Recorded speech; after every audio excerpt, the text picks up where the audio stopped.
بزاف د الامهات كيسولونا واش تقماط مزيان بالنسبه للبيبي ديالهم او لا. معكم دكتور صديق، اخصائيه في طب الاطفال في المصحه الدوليه رياض النخيل. التقماط بالطريقه التقليديه ديالو اللي كنا كنشوفوه شحال هادي، واللي كانوا لي بيبي كيتقمطوا من رجليهم ليديهم بحال شي مومياء، هذاك غير مستحب نهائيا من الناحيه الطبيه. التقماط العصري اللي كيتباع دابا في المحلات التجاريه ولا اللي يمكننا نديروه في الدار غير بواحد لو دغا، هذاك مزيان كنجمعوا فيه غير اليدين، ولكن الرجلين كيبقاو فيهم ليبر.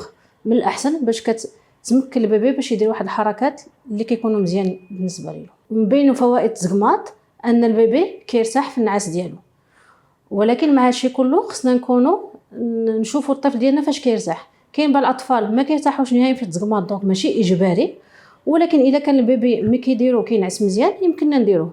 دونك ديما لي مامون يشوفوا لي بيبي ديالهم شنو كيبغي احسن.